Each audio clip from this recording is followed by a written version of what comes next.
Assalamualaikum warahmatullahi wabarakatuh. Perkenalkan nama saya Ali Pratama. Di sini saya akan membuat video pembelajaran tentang pertemuan 3. Jadi pengertian akuntansi belanja itu menurut peraturan pemerintah nomor 71 tahun 2010 tentang standar akuntansi pemerintah, belanja daerah adalah pengeluaran yang dilakukan oleh bendahara umum daerah yang mengurangi saldo anggaran lebih dalam periode tahun anggaran tertentu. Pengeluaran tersebut tidak akan dikembalikan oleh pemerintah. Selanjutnya itu ada klasifikasi belanja. Belanja operasi adalah pengeluaran anggaran untuk kegiatan sehari-hari yang memberikan manfaat jangka pendek. Belanja operasi meliputi berbagai jenis pengeluaran. Satu itu ada belanja pegawai, dua itu ada belanja barang dan jasa, tiga itu ada belanja bunga, empat itu belanja subsidi, yang kelima itu belanja hibah, dan yang terakhir itu belanja bantuan sosial. Belanja modal adalah pengeluaran anggaran untuk mendapatkan aset tetap dan aset lainnya yang memberikan manfaat lebih dari satu periode akuntansi. Belanja modal dapat meliputi perolehan tanah, gedung, bangunan, perolehan peralatan, dan aset tidak berwujud. Belanja tak terduga adalah pengeluaran anggaran yang digunakan untuk menanggulangi keadaan darurat dan keperluan mendesak yang tidak biasa dan tidak diharapkan berulang. Belanja ini tidak dimaksudkan untuk diterima kembali oleh daerah. Contoh penggunaan belanja tidak terduga, yang pertama itu ada penanggulangan bencana alam sosial, yang kedua itu ada pengembalian kelebihan penerimaan daerah dari tahun-tahun sebelumnya, dan yang terakhir itu adalah pelanggaran bantuan sosial yang dapat direncanakan sebelumnya. Selanjutnya itu ada prinsip pengakuan. Prinsip pengakuan ini adalah pengakuan belanja dilakukan saat terjadinya pengeluaran dari rekening kas umum, RKUD, atau entitas pelapor. Pengakuan belanja dilakukan saat pertanggungjawaban atas pengeluaran disahkan oleh unit bendaharawan. Pengukuran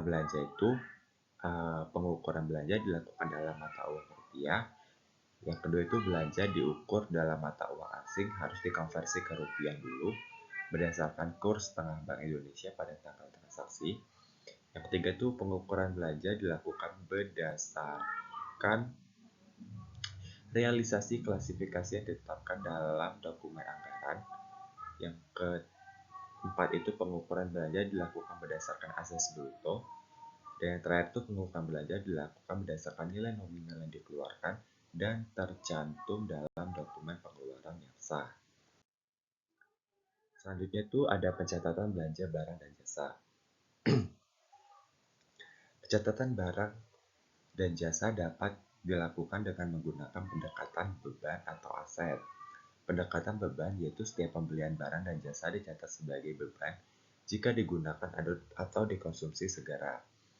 Selanjutnya itu pendekatan aset, yaitu setiap pembelian barang dan jasa dicatat sebagai persediaan jika digunakan dalam satu periode anggaran atau berjaga-jaga. Di bawah ini ada contohnya, di mana setiap pembelian barang dan jasa itu akan diakui yang tercatat sebagai beban jika pembelian barang atau jasa yang dimaksud untuk digunakan atau dikonsumsi segera mungkin. Itu ada kolomnya. Yang pertama itu tanggal, nomor bukti, kode rekening, uraian, debit atau kredit. Uraian ini maksudnya keterangan ya. Nah, di situ semisal kita beli tanggal 1, nomor bukti 01.00. Kodenya kita masukkan dan kita masukkan keterangannya. Pertama itu beban persediaan pada ATK sebesar berapa, dan kreditnya kita masukkan utang belanja dan barang atau jasa. Kita masukkan nominalnya. Selanjutnya itu ada contoh belanja barang. Pada tanggal 5 Agustus 2015, Dinas Pendapatan Kabupaten ABC membeli alat-alat tulis dan bahan pakai habis lainnya untuk keperluan kantor sebesar 5 juta rupiah ditambah PPN 10%, sehingga nilai transaksi adalah 5.500.000. Maka jurnal akuntan harus dibuat PT RBC sebagai berikut. Untuk tanggalnya tadi kita masukkan tanggal 5 Agustus 2015. Keterangannya itu persediaan pada kas bendahara pengeluaran LO. Debitnya sebesar 5.500.000, kreditnya sebesar 5.500.000. Untuk laporan realisasi anggarannya, kita masukkan juga tanggalnya 5 Agustus 2015, keterangannya belanja bahan pakai habis pada kas bendahara pengeluaran LRA sebesar 5.500.000. Selanjutnya untuk jurnal saat Dinas Pendapatan SKPD memungut pajak dari penjual. Tanggalnya kita masukkan 5 Agustus 2015, keterangannya kas bendahara pengeluaran LO pada utang PPN. Nominalnya kita masukin sebesar 500.000, dan untuk pelaporan realisasi anggarannya dia tidak di jurnal karena bukan transaksi berhubungan dengan anggaran. Selanjutnya akuntansi beban. Beban merupakan penurunan manfaat ekonomi atau potensi jasa dalam periode pelaporan yang menurunkan ekuitas. Beban dapat berupa pengeluaran atau konsumsi aset atau timbulnya kewajiban. Yang ini ada beberapa perbedaan antara beban dan belanja. Yang pertama itu, beban itu diukur dan diakui dengan basis akuntansi akrual. Yang kedua merupakan unsur pembentukan laporan operasional.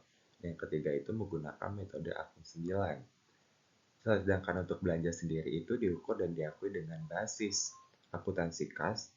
Dan yang kedua itu merupakan unsur pembentukan laporan realisasi anggaran. Yang terakhir itu menggunakan kode akun 5. Beban itu diakui pada saat timbulnya kewajiban, yang kedua saat terjadinya penyelesaian dan terjadinya penurunan manfaat ekonomi dan potensi berjasa. Saat timbulnya kewajiban artinya beban itu diakui pada saat terjadinya peralihan hak dari pihak lain ke pemerintah kota tanpa diikuti keluarnya kas dari kas umum daerah. Contohnya, tagihan rekening telepon dan rekening listrik yang sudah ada tagihannya belum dibayar pemerintah dapat diakui sebagai beban. Jurnalnya itu beban dan belanja pegawai yang pembayarannya melalui mekanisme LS, di mana pembayaran tersebut langsung ditransfer ke rekening masing-masing PNSD. Jurnal laporan operasional dan neracanya itu bisa kita lihat tanggal, nomor bukti, kode rekening, dan keterangan. Keterangan itu kita isikan beban gaji pokok pada rekening PPKD sebesar berapa. Selanjutnya untuk jurnal laporan realisasi anggarannya sama, kita tinggal masukkan keterangannya juga. Beban gaji pokok pada perubahan sal nominalnya kita masukkan juga. Beban dan belanja pegawai pada tanggal 2 Januari 2015, Bendahara Pengeluaran SKPDA melakukan pembayaran atas beban belanja pegawai melalui mekanisme LS sebesar 5 juta, di mana pembayaran beban dan belanja langsung ditransfer ke rekening masing-masing PNS. Berdasarkan SP 2D LS beban dan belanja pegawai, maka PPK SKPD akan mencatat dalam jurnal sebagai berikut ini. Yang pertama itu kita catat dulu dia di jurnal laporan operasionalnya. Kita masukin tanggalnya itu tanggal 2 Januari 2015. Nomor buktinya itu SP2D atau daftar gaji atau dokumen yang dipersamakan. Kode rekeningnya 9.1.1.01.00. Itu keterangannya beban gaji pokok, sedangkan untuk rekening PPKD itu kode rekeningnya 3.1.3.01.01. Debitnya kita masukkan 5 juta, kreditnya kita masukkan 5 juta. Selanjutnya untuk jurnal laporan realisasi anggarannya, itu kita masukkan kode rekeningnya. Tadi kan kode rekening untuk belanja itu adalah 5, sedangkan untuk beban itu 9. Jadi kita masukkan di awalan itu sebagai 5 diikuti dengan nomor belakangnya. Itu debitnya belanja gaji pokok dan perubahan sal. Untuk debit kreditnya, itu kita masukkan nominalnya sebesar 5 juta. Terus asumsi pelaksanaan anggaran mengikuti kode rekening anggaran Permendagri nomor 13 tahun 2006. Itu ada jurnal laporan realisasi anggarannya lagi. Kita masukkan beban gaji pokok dan perubahan sal sebesar 5 juta. Dan itu ada akuntansi persediaan. Persediaan adalah aset lancap dalam bentuk barang atau perlengkapan yang dimasukkan untuk mendukung kegiatan operasional pemerintah, dan barang-barang yang dimasukkan untuk dijual atau diserahkan dalam rangka pelayanan kepada masyarakat. Klasifikasinya, Persediaan bahan habis pakai itu yang pertama ada persediaan alat kantor, persediaan dokumen atau administrasi tender, yang ketiga ada persediaan alat listrik dan elektronik, persediaan perangko, persediaan peralatan kebersihan dan bahan pembersih, yang terakhir itu persediaan bahan bakar minyak.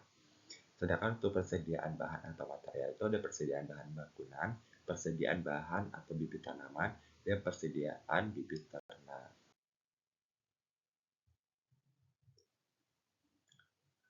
Selanjutnya itu pengakuan persediaan. Persediaan itu diakui saat satu potensi manfaat ekonomi atau masa depan diperoleh pemerintah dan mengakui nilai atau biaya yang dapat diukur dengan andal.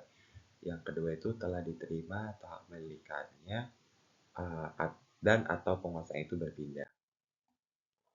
Selanjutnya ini ada contohnya pada tanggal 25 Oktober 2015 pemerintah daerah menerbitkan surat keputusan atau persetujuan Gubernur Kalimantan Tengah. Dokumennya dipersamakan untuk beban transfer bantuan keuangan sebesar 45 juta. Berdasarkan kejadian tersebut, maka fungsi akuntansi akan melakukan pencatatan dalam jurnal sebagai berikut. Kita catat dulu jurnal LE-nya. Tadi nomor buktinya adalah surat keputusan, kodenya itu 09. Kita catat dulu debitnya, beban transfer bantuan keuangan kabupaten atau kota. Pada kreditnya utang transfer bantuan keuangan sebesar 45 juta.